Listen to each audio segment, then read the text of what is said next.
Portland Village has a relatively large potential to suffer from flooding due to its geographical location. During heavy rainfall, the branches and stones often block the drainage system, so the rainwater cannot be drained away efficiently. This results in flooding easily. The low-lying areas are affected most seriously. Also, the heavy rainwater exceeds the bearing capacity of Portland Reservoir and therefore directly discharged into Portland Village, resulting in minor floods. To deal with flooding in Portland Village, the authority has conducted two measures, including the Flood Prevention Group and the Emergency Signs. Flood Prevention Group was initiated by the residents who volunteered in protecting their village. They had lowered the water gates so that more solid waste could pass through the gates and has reduced the occurrence of flooding. They will also keep their eyes on the red and white warning line during heavy rainfall. Once the water level has reached the warning line, they will seek for help from the government. The group also make good use of the steel hook to clean up the rubbish that may block the drainage system. However, there are certainly loopholes in these measures. The measures focus on preventing flooding from worsening, but it does not help from prevent flooding at first place. As we can observe from news clip, the drainage system is inefficient in pumping water away from heavy rainfall. Failure in pumping rainwater away will lead to increasing water level. Therefore, we can see that villagers are reluctant to walk during rainfall. Regarding the second existing measure, we were able to find more than 40 emergency signs in the village.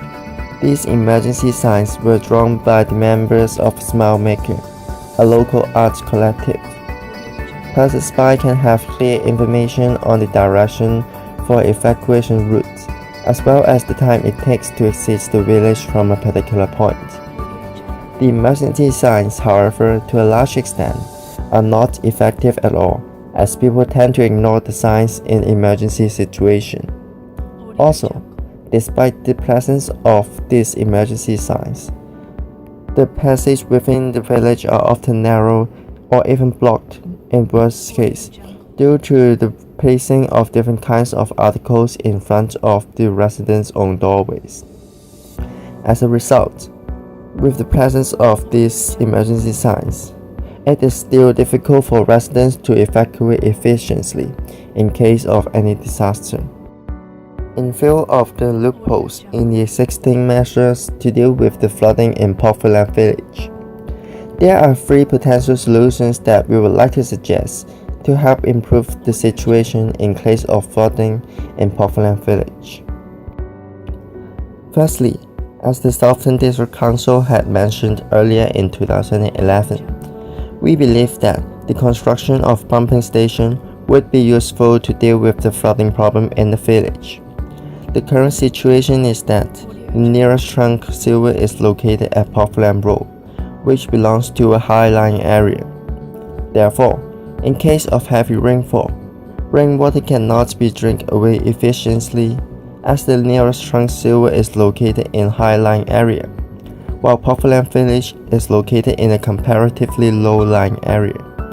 Therefore, we believe that the building of a pumping station can effectively pump sewage away to high-lying area constantly.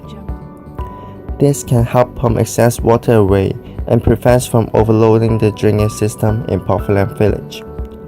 Hence, the potential risk of flooding can be reduced. Secondly, in order to facilitate evacuation of villages in case of disasters, we would also like to suggest several improvements that can be made on the emergency signs. As the emergency signs were painted with rather mild color like brown, the emergency signs might fail to catch the village's eyes and thus create confusion about the directions during disasters. Therefore, we believe that using eye-catching colors such as fluorescent yellow in emergency signs can help draw people's attention during evacuation. Also, as we have observed, the emergency signs can hardly be seen under dim light condition or during night time. In other words, in case of power outage or disasters happening during night time, it is difficult for residents to get the information they need from the emergency signs. Therefore, we suggest using reflective materials in the production of emergency signs, as reflective materials can reflect light produced by portable electric torch. So even in case of power outage, those emergency signs can be clearly seen by using a small torch.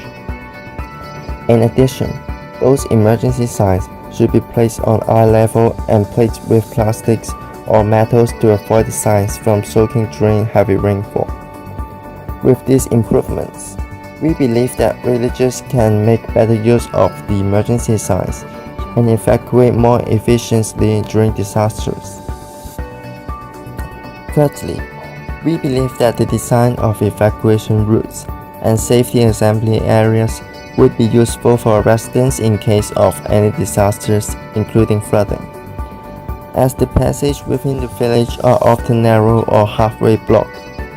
Therefore, we suggest setting up designated evacuation routes, as well as marking out the designated safety assembly areas. We believe that these measures can help minimize the confusions and allow residents to evacuate orderly and efficiently during any kinds of disasters. This can also facilitate rescue work and hence minimize the numbers of casualties during disasters.